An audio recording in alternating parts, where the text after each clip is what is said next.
Hey guys, it's Miss Kirk here. I wanted to reach out to you and talk to you about what's coming up today, or I guess this week in week 7. Feeling a little bit under the weather today, and I will actually be out on Monday to take care of my son. Our Kirk household is contaminated, and I don't want to make you contaminated as well. But class will continue as normal. So, first thing I wanted to kind of review with you is our heads up section over here. AP Progress Track, it's going to happen on Tuesday, so make sure you're prepared for it.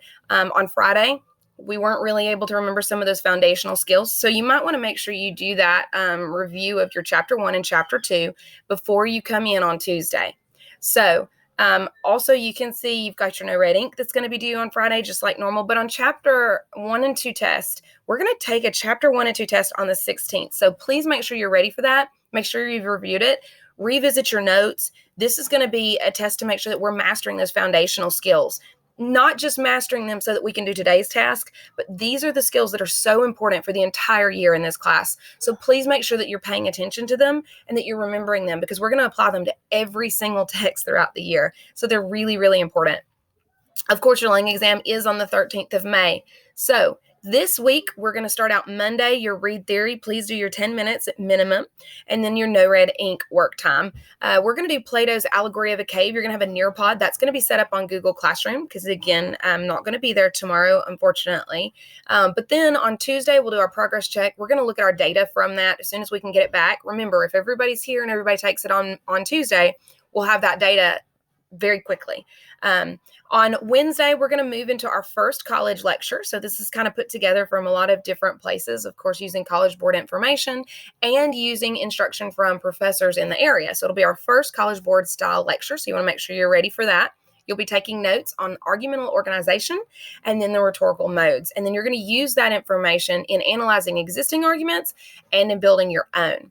Thursday, we're going to do quick debates number 1. So that should be an interesting element there. And then, of course, moving down to Friday, the ACT reading focus lesson. And then you're going to take a full-length ACT reading test. So remember, that is 40 questions in 35 minutes. So we'll go through, we'll do that, get our data from it. You guys will analyze exactly what strand area or score area you need to work on for this semester as we prepare for that actual ACT test that you're going to take on March the 31st. Tech tip this week down here, it's an app called Fiveable. So if you create a free account, you can participate in live streams with, I think it's like 18 different AP topics, okay? Completely and totally free. But I actually do an online course through them. I actually reference or I volunteer and I teach one lesson per month. And the reason I do that is because it gives you a full paid account access to all of the AP Lang files. So what that means is that you, for free, if you create an account and link to me, and our class code's down here, it's CVNBBQ. If you link to my class code, you're going to be able to access not only all of those live ones that everybody gets for free, but you're going to get the library of all of the previous instruction, all of the previous lessons. And they're kind of like bite-sized things. So if you know you need help with the rhetorical triangle, you would just go into the library, pull up the rhetorical triangle, and then go through that lesson.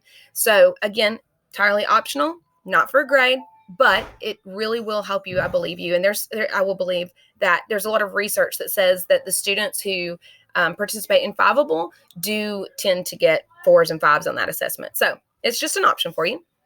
The next thing would be spiral review, guys. We're not retaining that foundational information.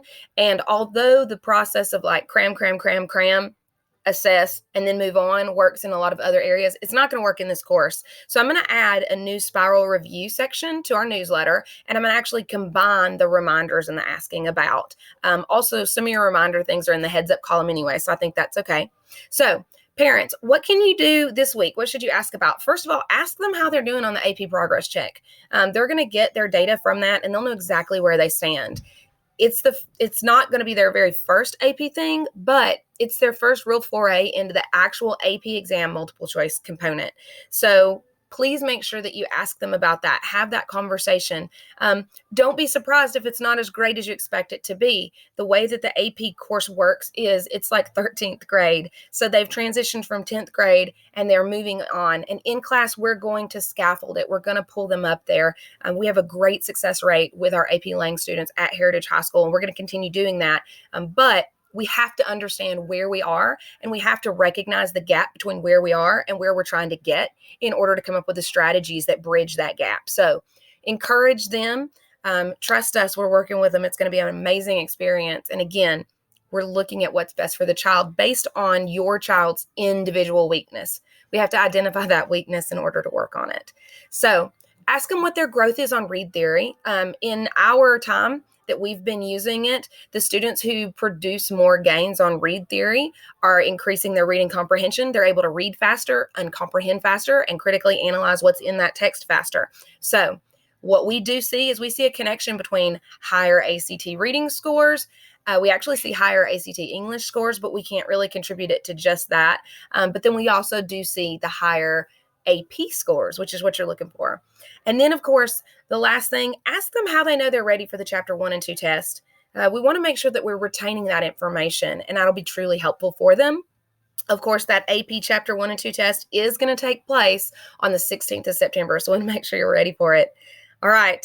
I think that was a lot of information. If you have any questions for me, please feel free to email me at any time. It is stephanie.kirk@bluntk12.org. Again, I apologize for feeling a little bit under the weather, but I do look forward to seeing you on Tuesday. And please make sure if you have any questions about Monday, I do want class to continue just as it would if I were there. So you're going to go through and do all of those regular things. Do you have questions? Email me. I'll talk to you soon. Have a great night tonight and then day tomorrow, and I'll see you Tuesday. Bye-bye.